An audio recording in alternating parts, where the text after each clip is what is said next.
안녕하십니까. 핵심 이론 1강 시작하도록 하겠습니다. 네, 이 시간에 우리 행정소송의 일반론에 대해서 한번 살펴보겠습니다. 보통 앞에 나오는 내용은 뭐 쉽게 생각하거나 내지는 뭐 잘 이해가 안 되더라도 대충 보면 돼, 중요하지 않은 거야, 이렇게 생각하기 쉽습니다. 맞습니다. 이거 자체가 시험에 나오긴 좀 어려워요. 어렵긴 하지만 중요한 것은 이게 기초가 되어서 그 다음의 내용이 이해가 되고 그 다음 또 내용이 또 이해가 되는, 그래서 이게 다 엮여 있습니다. 엮여 있기 때문에, 그리고 우리가 틀을 잡는 또 내용들이 앞에 나오기 때문에 우리가 결코 무시할 수 없는 내용들이라는 거예요. 그래서 요지는 그죠? 우리가 이 시간에 배우게 될 내용도 중요하니까 집중해서 잘 듣자. 네. 수업 듣다가 기절하고 막 그러시면 안 됩니다. 자, 여러분, 우리 교재 보시면 행정소송의 지금 일반론 나오죠. 먼저 서설 의의부터 보겠습니다. 개념. 행정소송이란 행정법규의 해석과 적용에 관한 소송으로 법원이 행정소송법상 법률관계에 관한 분쟁에 대하여 정식 재판 절차로 하는 행정쟁송을 의미한다. 네. 지난 시간에 우리 OT 때도 봤지만 여러분, 우리가 그 처분에 대해서 불복하는 불복제도로 먼저 행정심판이 있었고, 그죠? 그 다음에 행정소송이 있었습니다. 그러면 여러분, 지금 우리는 행정소송에 대해서 이제 보는데요. 그죠? 행정소송에 대해서 보는데, 일단 어쨌건 법원에 자, 넘어옵니다. 그러면 소송이죠. 소송인데 여기에는 민사소송이 있고, 그 다음 우리 지금 국가와 국민 간의 어떤 갈등을 해결하는 행정소송이 있습니다. 행정소송. 우리는 지금 뭘 배우죠? 행정소송을 배우잖아요. 그러니까 여기에서 넘어와서 이쪽으로 지금 오는 거잖아요. 근데 여러분, 그럼 이 행정소송, 우리가 비교할 수 있는 제도 하면 민사소송과 비교 문제도 있겠고, 그죠? 그 다음에 행정심판과 비교 문제도 또 있을 겁니다. 그러면 우리 행정소송이 어떤 특징이 있느냐? 보통 행정소송은 민사소송의 상당 제도를 또 빌려와요. 빌려오긴 하지만 분명한 차이는 있다. 그죠? 네. 예를 들면 민사소송 같은 경우는 소를 제기하는데 필요한 어떤 제소기간 이런 게 있어요, 없어요? 없습니다. 특별히 뭐 물론 이제 그 권리가 소멸하는, 권리 자체를 소멸시키는 소멸시효 뭐 제도도 있고 그 시효 기간이 있긴 하지만 제소기간, 소를 제기하는데 필요한 이 기간, 제소기간이 민사소송에는 있느냐? 없다, 이 말입니다. 이에 비해서 우리 행정소송에는 당연히 있지요. 그죠? 예, 그런 기본적인 차이점들. 그 다음에 이제 민사소송하기 위해서 행정심판을 거쳐야 되느냐? 말도 안 되는 소리죠. 이게 민사고 이건 행정인데 어떻게, 그죠? 민사소송 제기하기 위해서 행정심판을 뭐 거친다 이런 이야기를 하겠습니까? 말이 안 맞는 것이죠. 그러니까 너무 기본적인 내용들이지만 우리가 이걸 보면서도 그 차이점들을 일단 어쨌건 차이점들 구분해내고 알고 계셔야 된다는 겁니다. 그래서 그 2번 보시면 구별 나와 있죠. 행정심판 전치주의, 그 다음 피고와 제소 기간 제한, 직권 심리주의 가미, 사정 판결 인정 등의 점에서 행정소송은 민사소송과는 분명히 구별이 되는 것이고요. 이와 같은 구분에 따라서 행정사건과 민사사건을 구분하는 것은 쉽지 않기 때문에 구체적 사안별로 실정법의 취지와 목적을 충분히 고려하여 결정하는 것이 타당하다. 네, 당연하죠. 이건 참고로 일단 봐두시고요. 우리가 또 나중에 행정심판 전치주의, 그 다음 제소기간, 뭐 이 준수, 그 다음 뭐 직권심리, 그 심리에 대해서도 우리가 이야기를 할 거고, 그 다음에 판결에 대해서도 이야기를 할 겁니다. 하다 보면 나중에 쭉 해서 다 마치고 나면 그 내용을 가지고 이게 다시 봤을 때 자연스럽게 또 정리가 될 것이다.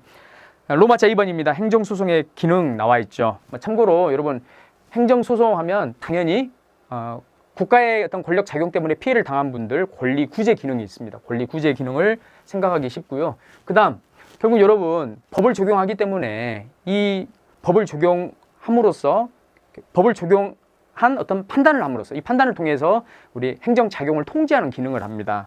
그래서 권리구제 기능을 하는, 권리구제 기능도 하지만 행정통제 기능도 한다는 것, 이 두 가지가 아주 중요합니다. 두 가지가 중요하고, 이렇게 두 가지로 결론 내는 이유는 사실 많은 이야기를 쭉 압축해서 보니까 결국 쟁송은 권리구제 기능도 하고 통제 기능도 하는구나, 이렇게 이야기할 수 있는 거예요. 그러니까 이거는 어찌 보면 그 결론 우리 다 학습한 다음에 내용 쭉 본 다음에 마지막 결론적인 이야기이기도 합니다. 이해되시죠? 네. 왜 그런지는 바로 나옵니다. 여러분, 일단 로마자 1번에 권리구제 기능이 있죠. 네, 그래서 행정작용이 있었고, 그게 그 위법한 작용 때문에 피해를 당한 국민은 권리 구제를 위해서 이 소송을 또 이용한다. 이런 내용이 나와 있고, 그 다음에 이번에 행정통제 기능이 있습니다. 행정소송은 행정사건에 대한 법적 판단을 통해서 행정의 합법성과 합목적성을 보장하는데 그 목적이 있다. 행정소송의 이와 같은 행정통제 기능으로 인하여 민사소송과는 달리 실체적 진실 발견을 강조하는 직권주의적 요소가 강하게 요구된다. 그렇죠. 실체 진실 파악을 위해서 적극적으로 나선다는 이야기예요. 적극적으로 민사소송과는 달리 우리 재판부가 적극적으로 나서게 된다. 이게 이제 큰 특징이라는 것이죠. 자, 양 기능의 조화. 여러분, 우리 일반인의 권리 구제를 위해서, 그죠? 권리 구제를 위해서, 그리고 행정 통제를 위해서 이 두 가지는 적절하게 조화가 되어야 돼요. 그 수레의 양 바퀴처럼 조화가 되어야 되고, 그래서 우리 행정소송 제도는, 여러분 이게 결론적인 내용이라고 했었죠. 근데 이렇게 이야기할 수 있는 것, 사실 이 3번을 통해서도 알 수 있습니다. 그러니까 결국 이게 결론이지만 사실은 이것을 위해서, 이것을 추구하기 위해서 소송도 그런 형태로 두고 있다. 지금 그게 바로 3번이에요. 그래서 우리 소송제도는 개인의 권리구제를 주된 목적으로 하는 주관적 소송, 권리구제를 위해서 어떤 소송? 주관적 소송제도를 두고 있고요. 행정통제 기능을 위해서. 그러니까 행정통제 기능, 이걸 좀 쉽게 우리 표현해보면 적법성 관철. 그러니까 법을 준수하도록 그 관철, 강제하는 것이죠. 법을 벗어나지 않게끔 노력을 하는 겁니다. 그런 기능을 하는 거예요. 이 법을 벗어나지 않도록, 이 작용이 법을 벗어나지 않도록 하는 겁니다. 그게 통제 기능이에요. 통제 기능. 자, 이것을 위해서 객관적 소송을 두고 있어요. 객관적 소송을 두고 있다. 객관적 소송을 두고 있는데, 그래서 다시 한번 봅니다. 우리 행정소송 제도는 개인의 권리 구제를 주된 목적으로 하는 주관적 소송인 항고소송과 당사자 소송을 중심으로 구성되어 있고, 그 다음 두 번째 줄, 행정의 적법성 통제. 적법성 통제라고 하는 것은 적법성 관철, 이런 의미로 생각하시면 됩니다. 적법성 관철. 자, 이 관철시키기 위해서 존재하는 밑줄, 객관적 소송인 기관소송과 민중소송. 여기에 기관소송과 민중소송이 있다. 지금 그 이야기입니다. 기관소송과 민중소송이 있다. 자, 근데 여러분, 결국 이 쟁송이라고 하는 것은 누구를 위한 제도입니까? 국민을 위한 제도입니다. 그러니까 이게 주된 것이고요. 이게 부수적인 겁니다. 예외적인 제도예요. 이게 주된 제도고 이게 부수적인 제도입니다. 그러니까 객관적 소송이라고 하는 게 존재하긴 하지만 이건 어찌 보면 부차적인 거고 예외적인 겁니다. 이해되시죠? 자, 그래서 객관적 소송인 기관소송과 민중소송은 예외적인 경우에만 인정되고 있기 때문에, 그래서 이게 주고 이게 부이기 때문에 행정소송의 기능하면 이렇게도 표현할 수 있죠. 권리구제 기능을 주된 것으로 하고 행정통제 기능을 부수적인 것으로 한다. 이 소송의 기능 할 때요, 표현할 때 이렇게 볼 수 있습니다. 그래서 행정소송의 기능 중 권리구제 기능이 주된 기능이고 행정통제 기능은 부수적 기능이라고 우리가 이렇게 표현해 볼 수 있다. 자, 그리고 이제 행정소송의 유형입니다. 행정소송의 유형은 바로 옆에 이제 제2절. 주관적 소송과, 앞에서 언급했듯이 주관적 소송과 객관적 소송으로 먼저 나눠볼 수 있습니다. 주관적 소송과 객관적 소송으로 나눠볼 수 있고, 주관적 소송은 그 기능이 뭐라고 했습니까? 개인의 권리 구제라고 했죠. 권리 구제. 객관적 소송은요, 적법성 관철입니다. 적법성 관철이고 이것은요, 행정통제 기능이다. 이렇게 이야기해 볼 수 있습니다. 네. 자, 이 내용은 여러분 보시면 되겠고, 그 다음 여러분 자료로도 나눠드렸습니다. 그 성질에 따라서 우리가 형성해소, 이행해소, 확인해소 이렇게 나눠볼 수 있어요. 그러니까 여러분 많은 소송들이 있겠죠. 여러 종류의 소송이 있는데, 여러 종류의 소송들이 이렇게 쭉 있는데, 이것을요, 우리가 어떤 여러 가지 기능의 그 기준에 따라서, 여러 가지 기준에 따라서 나눠볼 수 있어요. 여기 먼저 주관적 소송이 나와 있고 객관적 소송 이렇게도 나눠볼 수 있고요. 그 다음에 또 이렇게도 나눌 수 있는 거죠. 얘들이 지금 실제로 어떤 성질을 가지고 있느냐. 자, 지금 여기 여러 가지 나열되는 이 소송들이 어떤 성질의 것이냐에 따라서 형성해소, 확인해소, 이행해소 또 이렇게 구분도 해볼 수 있다 이 말입니다. 개인의 권리구제를 목적으로 하느냐, 아니면 적법성 관철을 목적으로 하느냐에 따라서 이렇게도 묶어볼 수 있고요. 그러니까 이 안에 있는 것을 그 성질에 따라서 이렇게도 묶어볼 수 있고 저렇게도 또 묶어볼 수 있고, 그게 바로 이제 소송의 유형입니다. 유형이고, 자, 그러면 일단 형성해소, 이행해소, 확인해소가 있지 않습니까? 얘들은요, 이거예요. 나중에 여러분 소제기를 하게 되면, 자, 우리 이 과정을 쭉 지난 다음에 마지막에 뭐 합니까? 판결을 하죠, 판결. 그러니까 판결하니까 판결문이 나오겠죠, 여러분. 판결문이 나오는데 이 판결문에 무엇을 취소한다. 네, 이렇게 판결문이 나와요. 그러니까 여러 가지 판결문이 있는데 판결문 주문에 무엇을 행정청의 몇 월 며칠자 면허 취소 처분을 취소한다. 뭐 이런 식으로 무엇을 취소한다. 이런 판결을 구하는, 이런 식의 판결을 구하는 이 소송이 있을 거예요. 그러니까 우리가 1번이라 해봅시다. 무엇을 취소한다. 이걸 구하는 소송을 우리가 형성의소라고 합니다. 형성의소. 교수님 뭐 말입니까? 형성의소라니요. 네, 이 취소한다. 실제 판결에 따라서 취소가 돼버리면 법률 관계가 무로 돼버리지 않습니까? 그죠? 무가 돼버려요. 이 법률 관계를 강제로 형성을 시켜요. 그러니까 취소한다. 이게 나왔을 때는 법률 관계가 이 판결에 따라서 바로 형성이 된다고요. 무의 상태로 돼버린다고요. 얘의 특징은 뭔가 형성한다는 겁니다. 이것을 구하는 소송을 우리가 형성의소 이렇게 이야기를 해요. 그리고 또 두 번째, 판결 주문이 이렇게 나올 수 있습니다. 행정청은 돈 얼마를 지급하라. 내지는 대한민국은 누구에게 돈 얼마를 지급하라. 무엇을 이행하라, 지급하라. 이런 소송을 구하는 것을 우리가 이행의소라 합니다. 이행의소. 또 이게 있겠죠. 행정청의 몇 월 며칠자 처분이 무효임을 확인한다. 세 번째, 무효임을 무엇임을 확인한다. 자, 이런 식의 판결을 구하는 것을 우리가 확인의소라 합니다. 확인의소. 확인의소. 자, 그래서 성질에 따라서 우리가 형성의소, 이행의소, 확인의소로 나눠볼 수 있다. 그렇게 하는 겁니다. 그러니까 판결문 기억하세요, 여러분? 판결문. 네. 그래서 1번 형성의소, 2번 이행의소, 3번 확인의소. 여러분 나중에 당사자 소송 이제 또 볼 건데, 당사자 소송 같은 경우는 돈을 지급하라.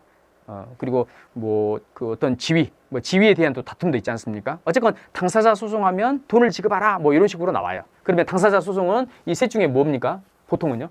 주로는 뭡니까? 이행의소죠. 이행의소. 그러니까 이행의소에 해당하는 게 당사자 소송이다. 뭐 이제 이렇게 나오는 겁니다. 네, 참고로 알아두시고요. 그 다음 로마자 3번입니다. 항고소송, 당사자소송, 민중소송, 기관소송. 여러분 항고소송과 당사자소송을 우리가 주관적 소송으로 분류했죠. 그죠? 네, 딱 끊어보세요. 항고소송, 당사자소송 딱 끊어보세요. 앞에 거 두 개는 주관적 소송입니다. 뒤에 거 민중과 기관소송은 뭡니까? 객관적 소송입니다. 객관적 소송이다. 자, 그러면 항고소송은 지금 무엇에 대해서 다투느냐? 행정처분에 대해서 다투는 소송이 항고소송입니다. 처분. 당사자소송은요? 처분이 아닌 그 외의 작용에 대해서 다투는 것이 무엇이다? 네, 당사자 소송이다. 자, 그래서 일반 항고소송 보시면 행정청의 처분 등이나 부작위에 대하여 제기하는 소송으로 취소소송이나 무효 등 확인소송, 부작위 위법 확인소송 등이 이에 해당한다.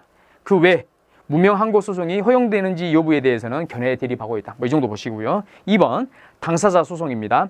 행정청의 처분 등을 원인으로 법률 관계에 관한 소송이나 그 밖에 공법상 법률 관계에 관한 소송으로 그 법률 관계의 한쪽 당사자를 피고로 하는 소송을 말한다. 이거 행정소송법 3조 2호에 이게 규정되어 있습니다. 규정되어 있는데 일단 여러분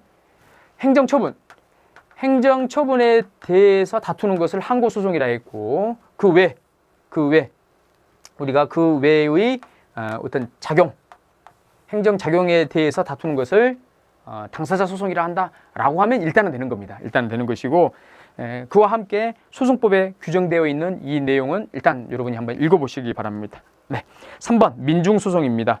민중소송은 국가나 또는 공공단체의 기관이 법률에 위배되는 행위를 했을 때 직접 자기의 법률상 이익과 관계없이 그 시정을 구하기 위해서 우리 일반인이 주로 다투는 소송을 뭐란다? 민중소송이랍니다. 민중소송. 그래서 여러분 참고로 써두세요. 공직선거법상 선거소송, 공직선거법상 선거소송, 그 다음 당선소송도 있습니다. 공직선거법 안에 당선소송도 있어요. 그래서 선거소송이 있고 당선소송이 있고 그 다음 국민투표법상 국민투표 무효소송, 국민투표법이 있는데 국민투표법상 국민투표소송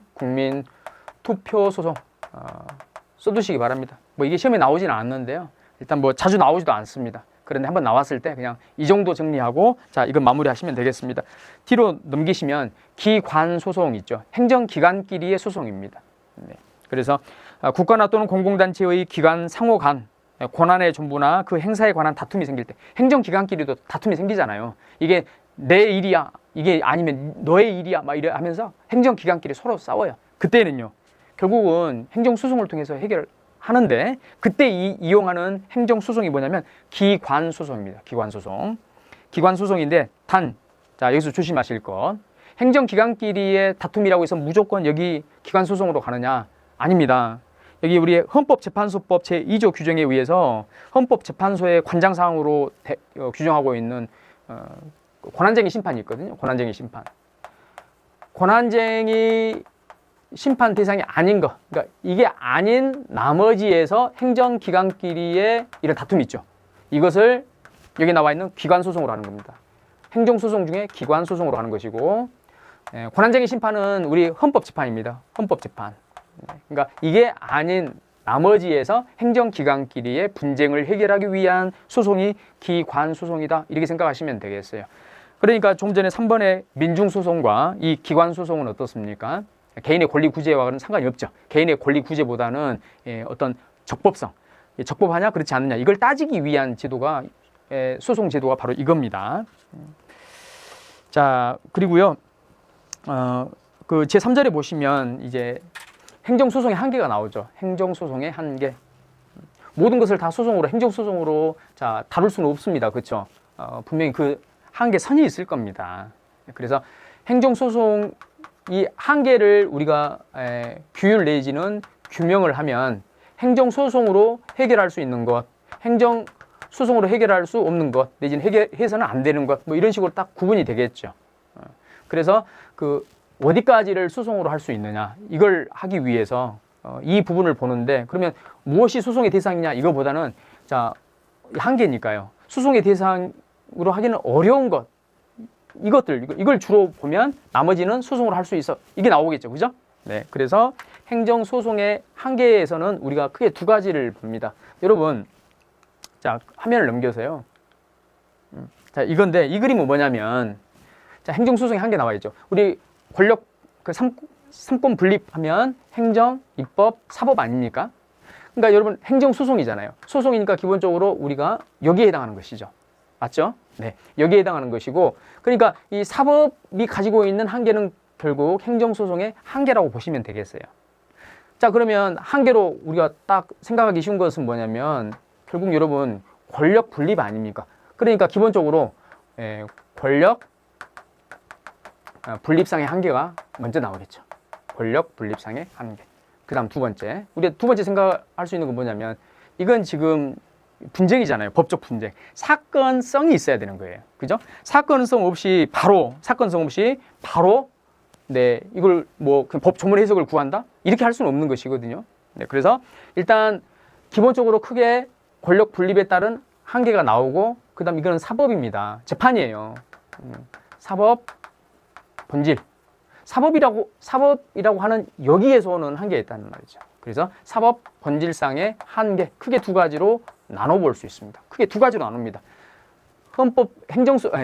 행정소송의 한계 하면 다시 권력 분립상의 한계, 두 번째 사법이라고 하는 점에서 오는 한계, 이렇게. 자, 여러분 사법 본질상의 한계, 여기에서 우리가 일단 여러분 교재에 나와 있듯이 우리 교재는 지금 사법 본질적 한계가 먼저 나오고 권력 분립상의 한계가 바로 두 번째 나오죠. 그죠? 근데 교재는 이제 그렇게 나오지만 여러분이 이해를 하실 때는 먼저 여기서부터 시작을 해서 권력 분립상 한계, 그 다음 사법 본질상의 한계, 이렇게 하시는 게 일단 이해는 좀 더 되실 겁니다. 되시는데 일단 사법 본질상의 한계를 보시면요.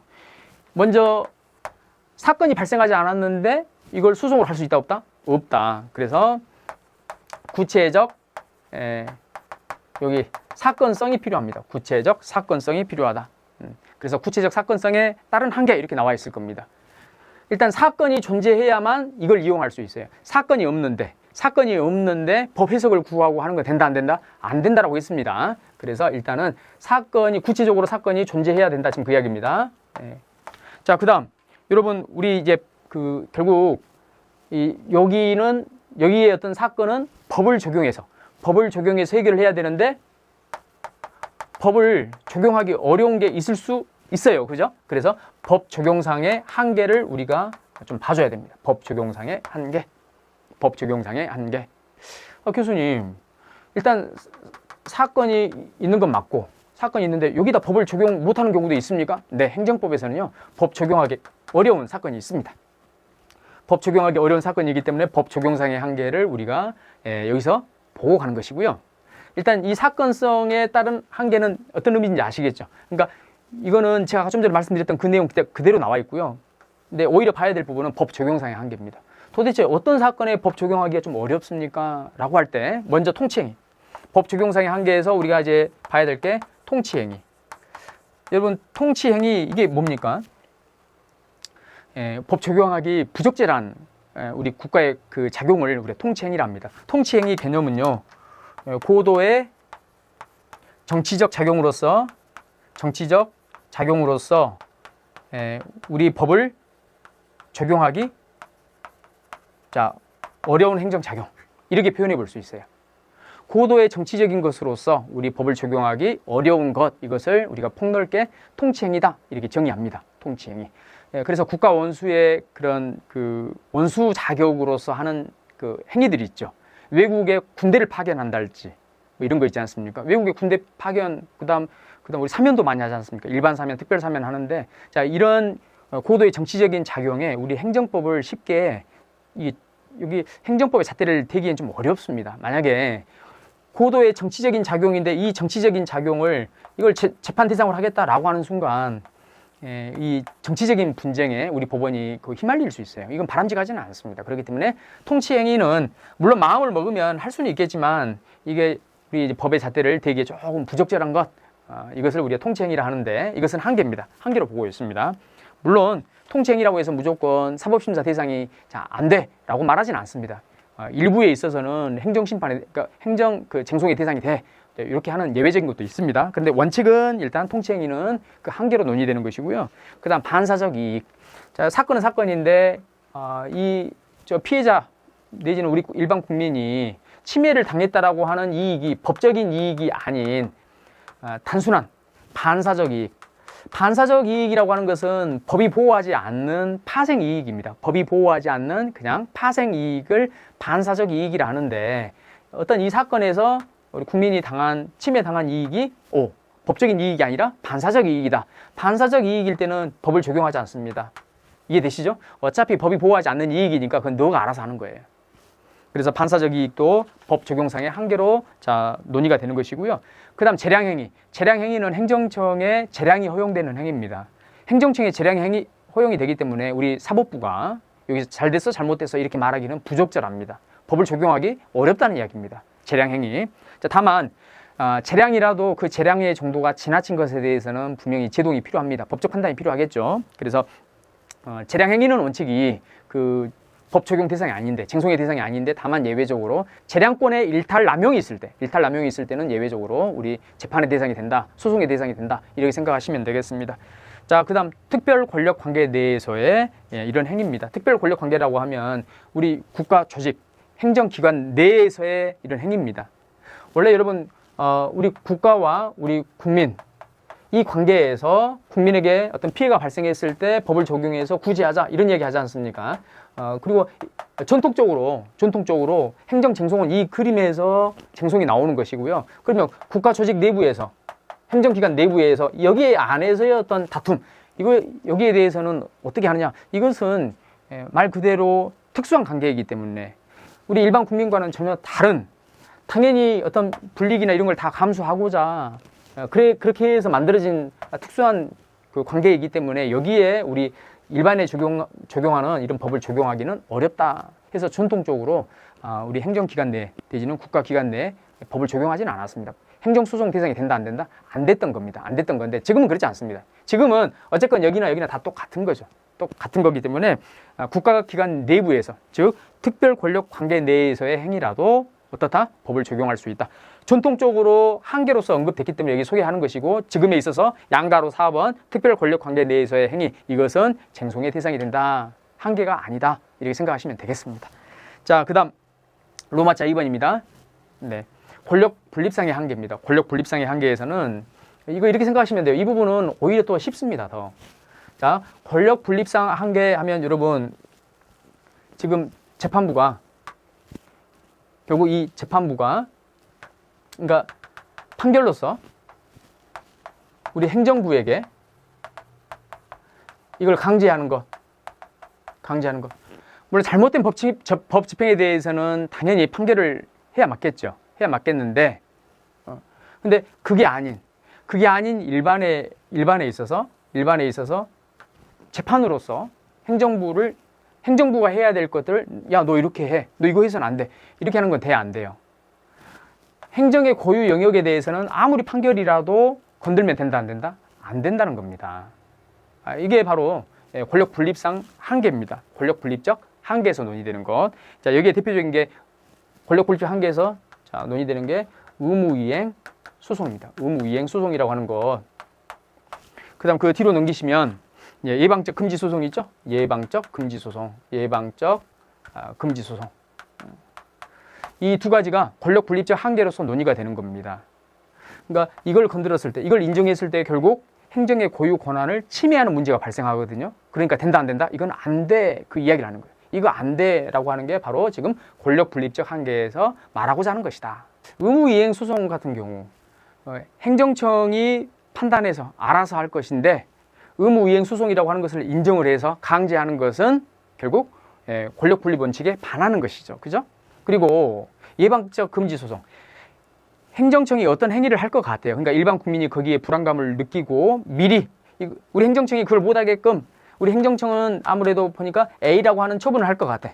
행정청이 A라고 하는 처분을 할 것 같은데 여기에 불안함을 느낀 우리 국민이 판사님 이거 못하게끔 금지시켜 주세요. 판결로서 판결해 주세요. 아직 일어나지 않은 것에 대해서 예방적으로 금지하도록 하는 자, 이런 내용의 소송. 결국 여러분 행정청이 어떤 처분할 것인지 판단을 합니다. 근데 그걸 미리 못하게 하는 것은 결국 행정의 고유 권한을 침해하는 것이죠. 아무리 재판이라도. 그거 안 된다는 거예요. 네.